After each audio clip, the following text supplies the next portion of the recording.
I think sometimes approach to some of these problems becomes worrying. I'm saying that because I don't think it is right to just go on and say that you are giving them a 1-week ultimatum. Otherwise, what? If they don't go, what will happen? Are you going to sack them? What are you going to do to them? I feel you should engage them. Know the problems on ground and offer solutions. Or now you can tell them, okay, give us this time, we are going to put A, B, C, D in place.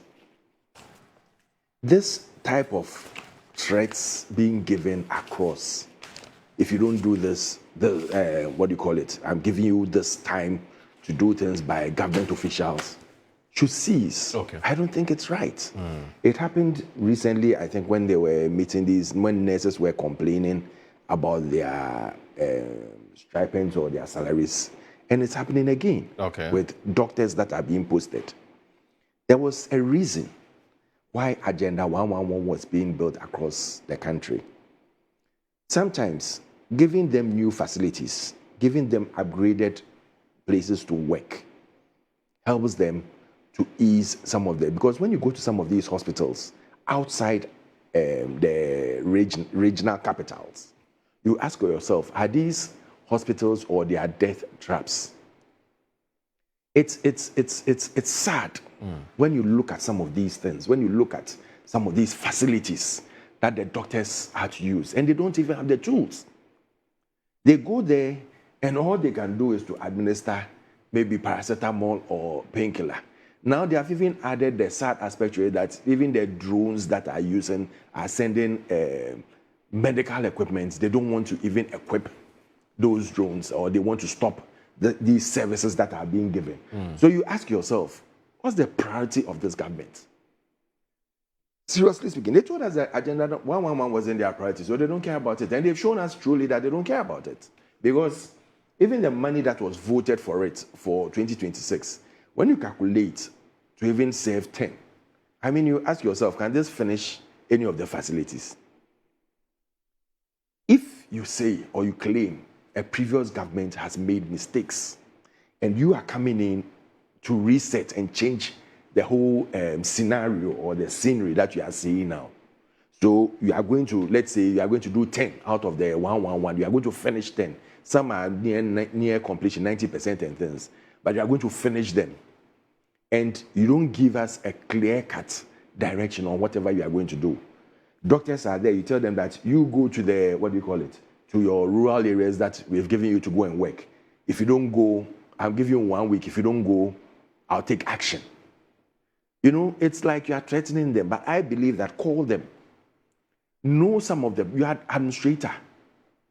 You had administrator of the whole health system in Ghana. Call them with your team. Sit down with them.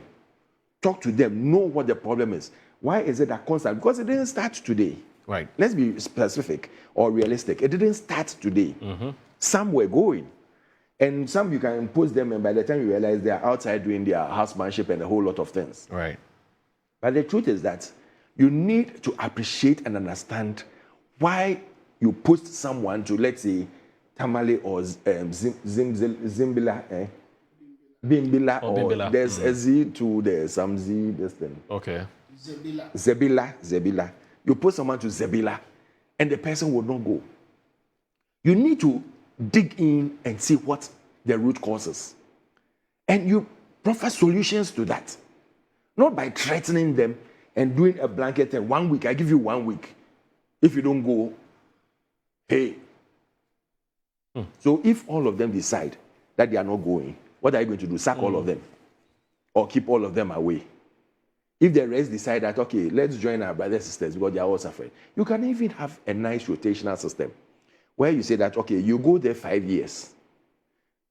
We'll do rotation for at least the first 20 years. You are doing something like a service type of thing. So everybody, whether you are in Accra or not, you serve in Accra 5 years, you serve somewhere else 5 years, to make sure that everybody will experience that type of thing. It gives someone this thing, realistic that, oh, at the end of the day, when I go, I'll be remembered to be brought back within 5 years.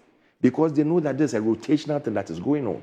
But if you tell the person go, and he knows that he's going there, and he might not be even remembered again, he might be left there for 20, 30, 40 years. You think you feel happy to do that? Yeah. So I think the approach of the minister is wrong. One, he should sit down at the table with them, know what the root causes are, try and look at other options that could help them, make sure that it alleviates the fear they might have in going out of Accra to certain remote areas where sometimes even accommodation is a problem. Sometimes accommodation is a problem. Sometimes some of them will go and they feel that they might be attacked or anything. You are going to a place where you have no idea of. Even language barrier and everything could be a problem.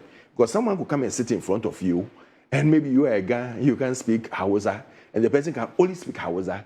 If you don't get another person to interpret for you, how do you treat such a patient? All these are challenges that they might face. So sit down with them, appreciate the problem on the ground, and let us look for long-term solutions to some of these problems. Rather than having fight mafia or machoism type of fight, as if because you are there. So, I mean, take it or leave it. I mean, if you are not going to go, I'm going to take action on you and everything. I don't think it helps the problems. Right. And it rather creates more problems for the nation than it solves. So let us immediately, some of these things happen. Let us try and see how we can we can dialogue. Yeah, right. We sit down with them rather than coming quickly to the media and telling them that, listen, this is what is happening, and I'm giving them time. If they don't adhere to what I'm saying, I'm going to take action. I don't think it will help them, and I don't think it will help this country. But haven't policy makers, implementers, dialogued with these medical officers for far too long? I mean, it's not the first time this has happened. Yeah. I recall it must have been in 2019 or so, and the special advisor to the president at the time, Dr. Nsiasari, lamenting about the same thing. And in fact, he went to the extent of saying that, look, this dialogue has happened with these doctors for a very long time.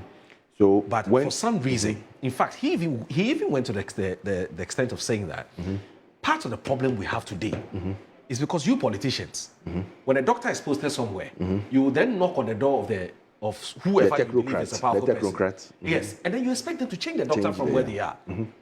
Okay, so then you put them in a very difficult situation because of the type of politics that we do. So the politicians themselves are to blame. And so when a doctor doesn't want to go for posting, oftentimes because they are hoping that somebody is working something out for them. Nobody wants to, apart from Kumasi, Cape Coast. No, Kumasi, Takoradi, and I believe Greater Accra. The rest of the regions, the doctors don't want to go there. Because they believe somebody can work something out for them to go to posting these are some of the things he's brought out. Political influence. Yes. How do we solve political influence? In fact, former President Nana Akufo-Addo must have been in 2022 or so at an induction of some doctors into the something. I recall all of these things. He lamented greatly about the same problem. So when Akandoh came into office from January to now, has he looked at the litany of problems that have been listed and the solutions that we need to proffer to make sure that it's solved before dealing with this situation rather than threatening them? These are the things we expect an administrator to do. The person in charge of the health facilities or the health system.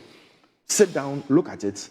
Oh, these are the things that people are lamenting on. One, political influence. Let the president issue a fiat that if a doctor is transferred and anybody comes in to negotiate or try and move the doctor from wherever he is to Accra or wherever it is, or interferes in the transfer or the postings of a person, these are the punishments.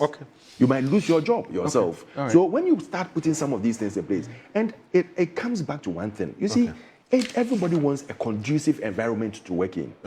How conducive are the hospitals? Because if you are giving me UGMC and someone is going to stay in, as I put it, a remote area, somewhere, even central region, there are some remote cheap compound, you go and put a doctor there. And he doesn't have the tools and these facilities to use. But you see, look. For how long? I get all of that. Facilities. Yes. Logistics. Yes. The convenience, and to some extent, the comfort of the medical doctor. Yeah. But when you swear a Hippocratic oath, do the doctors know what it actually means to swear a Hippocratic oath? Do the ministers know what it is to swear a Hippocratic oath? No, the ministers are not doctors. I'm not talking No, about but I'm talking about the ministers doctor. as well. Ministers too, before they get their positions, they swear. Oh no, there's oath of office. And Yes. I know, but what I'm trying to say So is they that, should also do what is right for the people. No, the discussion, the matter in issue is about doctors. And that is why I'm stating, at the beginning, I'm coming tomorrow. That is why at the beginning I stated that you don't threaten them from the beginning. No, I'm not. I don't have a problem with that argument you're making. That yes, you are not sure if it's the best way to get them to go to work. That's what I'm telling him, that it's not the best That's way. fine. I don't have a problem with that opinion, but I'm just saying that the doctors know when you swear a Hippocratic oath. That Do wherever some they of them transfer know you and exactly? everything, they'll take It's you about go. saving lives. Yes. Okay. Yes. If saving lives does not mean say take When me, I just go, take me. when anywhere. I go and I can also lose my life. But you've also heard the health minister saying that I acknowledge and appreciate the difficulties and the inconveniences that we put you through when we take you to some of these places. And so these are the raft of measures that were taking place to make sure that we make your life there comfortable. And yet you say they won't go. Meet the people. You have the list there. Meet them and talk to them. Okay. Plead with them. Listen. These are things. Yes, I know you took 7 years plus to get where you are, to get to where you've gone to or you've gotten to. All right. So I need you to do maybe a 5 years. That's why I said when they believe that there's a rotational system that will not keep them there for long, Right. and that one day they would also know that in 5 years' time I'm being moved Right.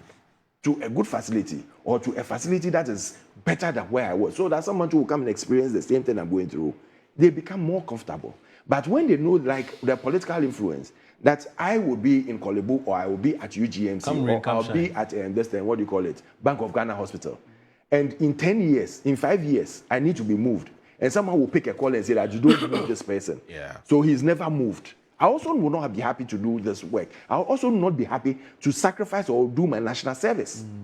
We need to speak the truth and come together and make sure that we put things in place. That is all they are asking for. So that they need to be happy, because you remember the 3 doctors. There were 3 doctors that were traveling sometime, I think, from Kumasi to Accra, and they had an accident. Today they are not remembered. These were critical doctors at that time. That I think one of them was in a field that there was no other doctor who was practicing that. One of them was a younger doctor who went with them to also experience there. I think they went to do some work at Confanochi or so, or somewhere out there. I recall. And they were coming. 3 of them, they died. Today, they are not remembered. Okay. So when people are sacrificing and they feel that, listen, my life is also at risk, and you are not minding me, and you are not calling me to the table so that we all come together and do it. It's a collective effort. And I get it. I get the point you're making. In fact, it may be a factor. I mean, I think your point you're making is really simple. If the criteria for the criteria that informs the deployment of the medical doctors is made open and transparent, so that people don't feel that some people are giving preferential treatment and things, maybe people will be more than happy to go and serve in these rural areas. I don't know about that.